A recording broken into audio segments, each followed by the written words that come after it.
할렐루야, 말씀을 사랑하고 그 말씀이 알배에서 멈추는 것이 아니라 삶이 되기를 소망하는 성도 여러분, 오늘은 가스펠 프로젝트 구약 6권의 3과를 나누도록 하겠습니다.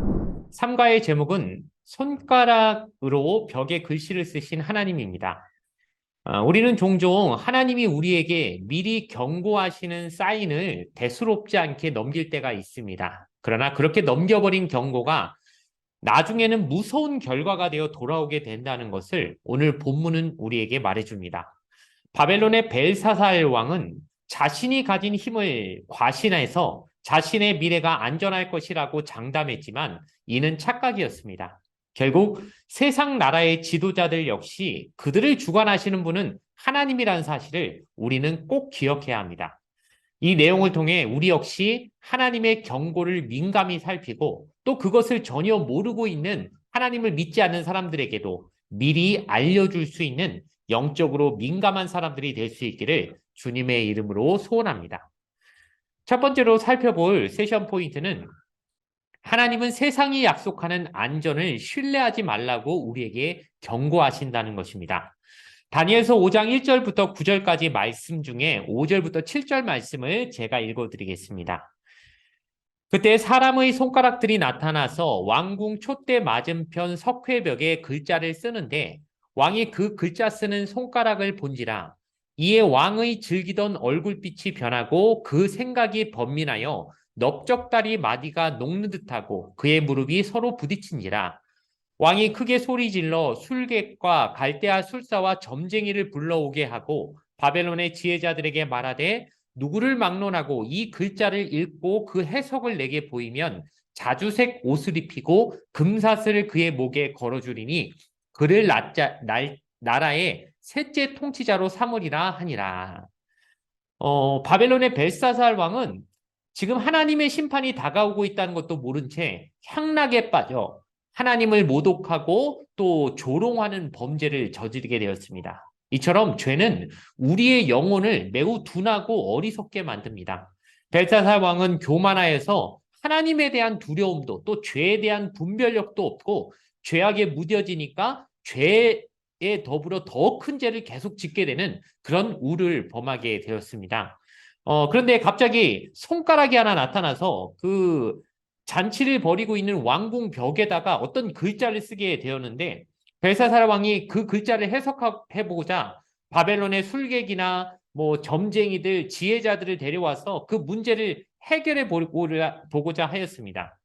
이처럼 보통 사람들이 자신의 경험이나 지식 혹은 권력, 재물을 통해서 어떤 자신에게 다가오는 문제를 극복해 보려는 경향들이 다 있습니다. 그래서 꽤 많은 사람들이 어떤 무속 종교라든가 미신 등을 맹신하는 이유가 그런 이유 때문인 것이죠. 그러나 그런 권력이나 재물이 나의 안전을 담보하지 않습니다. 즉, 완전한 보장된 안전이라는 것은 없다는 것이죠. 왜냐하면 그보다 더 큰 힘이 우리의 안전을 위협해 올 수 있기 때문입니다. 그래서 세상에서는 이렇게 유한한 것들밖에 없기 때문에 완전한 안전이 보장되지 못합니다. 또한 사회적으로 무슨 사회보장제도라든가 혹은 인맥이 잘 되어 있으면 그것으로 인해 내가 더 안전하게 될 것이다 라고 우리가 생각할 수 있지만은 그건 역시 사람이 하는 일이다 보니 사람들의 도덕성이 문제가 생길 수 있고 그로 인해 우리가 공동체적으로 피해를 볼 수 있다는 것도 우리가 염두에 두어야 되는 것입니다. 그래서 우리 사회의 안전망이 아무리 견고한 것처럼 보일지라도 어떤 인간의 유한성 또 도덕적인 문제들 때문에 영원히 이런 것들이 해결되지 않는 이상 우리가 가지고 있는 안전이란 언제나 위협을 받을 수 있습니다. 그러기에 우리가 의지할 분은 무한하신 하나님 또 구원의 주님만을 의지하는 것이 너무도 필요하다는 것을 우리는 잊지 말아야 할 것입니다. 두 번째로 살펴볼 세션 포인트는 하나님은 자기를 대적해 우리 자신을 높이지 말라고 경고하신다는 것입니다. 다니엘서 5장 13절에서 24절까지의 말씀 중 22절부터 24절까지 말씀을 제가 읽어드리겠습니다.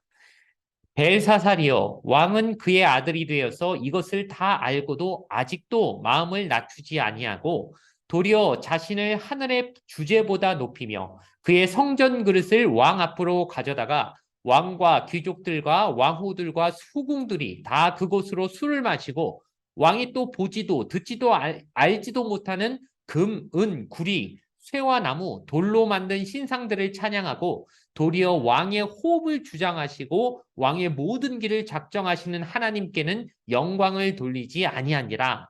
이러므로 그의 앞에서 이 손가락이 나와서 이 글을 기록하였나이다. 이제 다니엘이 등장합니다. 왕이 어떤 바벨론의 술객들도 이 문자를 해석하지 못하니까 제일 지혜로운 다니엘을 부르게 된 것이죠. 다니엘이 왕이 제공하는 상급을 거절하고 그것과 상관없이 왕을 위해 벽에 쓰인 글씨를 해석하겠다고 이렇게 말을 하게 됩니다.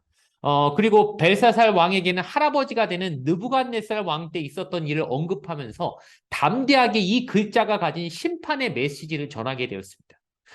그의 해석의 지혜는 하나님께로부터 오는 것이었기에 이것을 어떤 내 상급, 내가 필요한 어떤 왕이 준다고 하는 상급을 얻기 위해서가 아니라 이것은 하나님이 이 왕에게 주는 메시지이기 때문에 그것만을 담백하게 전하게 되는 다니엘의 모습에서 우리는 하나님의 일을 하는 사람들이 가져야 될 태도를 잘 알게 되는 것이죠. 느부갓네살과 벨사살 왕은 좀 차이가 있게 되는데요. 느부갓네살은 역시 교만했지만 하나님의 심판을 받아 왕위에서 밀려나서 들판에서 고생을 하고 난 다음에는 하나님의 주권을 인정하게 되는 그런 변화를 일으키게 됩니다. 그러나 벨사살 왕은 그런 할아버지 느부갓네살 왕의 삶에서 교훈을 얻지 못했기 때문에 끊임없이 계속 교만했고 또 우상 숭배나 신성 모독 등의 악행을 자꾸 저지른 것입니다. 그래서 하나님 앞에 교만하고 사람들에게 권세를 부렸지만 다니엘은 하나님 앞에 겸손하고 사람의 권세 앞에서는 오히려 당당하게 서는 모습을 통해 이 하나님의 사람인 다니엘이 벨사살 왕과 어떤 대조점을 보이는지 우리에게 또한 보여집니다.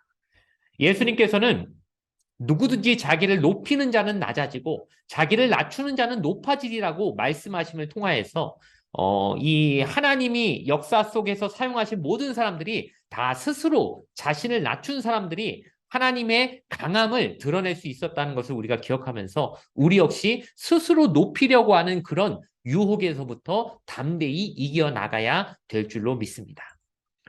세 번째 세션 포인트는 하나님은 회개하지 않는 자의 최후를 경고하신다는 것입니다. 다니엘서 5장 25절에서 31절까지 말씀 중에 25절부터 28절까지 말씀을 제가 읽어드리겠습니다. 기록된 글자는 이것이니 곧 메네 데겔 우바르시니라. 그 글을 해석하건대 메네는 하나님이 이미 왕의 나라의 시대를 세워서 그것을 끝나게 하셨다 하며 데겔은 왕을 저울에 달아보니 부족함이 보였다 하며 베레스는 왕의 나라가 나뉘어서 메대와 바사 사람에게 준바되었다 함이니이다 하니 하나님의 경고는 뭐 예배 때 우리가 듣게 되는 설교나 혹은 우리가 큐티를 통해 성경을 묵상하다가 또는 기도할 때 들려주시는 하나님의 음성 혹은 꿈, 환상 등 여러 다양한 형태로 우리에게 주어질 수 있습니다. 때로는 어떤 사람의 조언을 통해서도 또 어떤 사건을 통해서도 우리에게 경고가 주어지기도 하는 것입니다. 우리가 교만하거나 스스로 죄의 유혹에 둔감해질 때 하나님은 다양한 방법을 통해 우리에게 경고를 보내십니다. 이것은 하나님의 사랑의 경고인 것이죠. 그러나 이 경고를 무시하면 결국 우리도 느부갓네살 왕이나 벨사살 왕의 길을 걸어갈 수밖에 없습니다. 벨사살 왕의 이야기를 통해서 우리는 하나님의 경고에 마음을 민감하게 하는 방법을 찾아야 됩니다. 첫째로 잔치를 멈춰야 됩니다.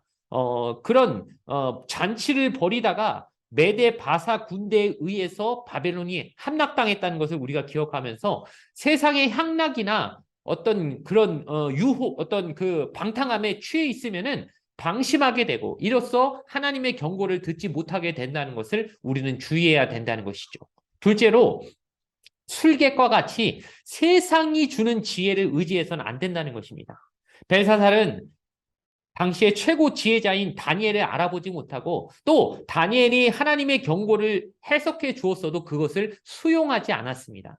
그리고 어떻게 다른 사람들에게 하나님의 심판을 경고하는지에 대해서 다니엘을 통해 배울 수 있었지만 그는 그것을 받아들이지 않았죠. 그럼을 통해서 우리가 알아야 되는 것은 바로 하나님의 심판을 피하려면 다니엘처럼 하나님만을 섬기고 하나님의 경고를 민감하게 여기면서 그걸 통해서 뭐 재물을 탐하거나 더 높은 자리를 얻으려고 하는 것이 아니라 하나님이 주신 그 지혜와 명철로서 진정으로 하나님만 섬기게 될 때 바로 하나님이 우리에게 주시는 그 경고를 미리미리 잘 깨달을 수 있고 그를 통해서 하나님이 원하시는 바대로 그 심판을 피하면서 사랑의 경고대로 그대로 하나님께 순종하는 모습으로 삶을 돌이킬 수 있다는 것을 우린 날마다 기억하고 그렇게 사는 저와 여러분이 되어지길 바랍니다.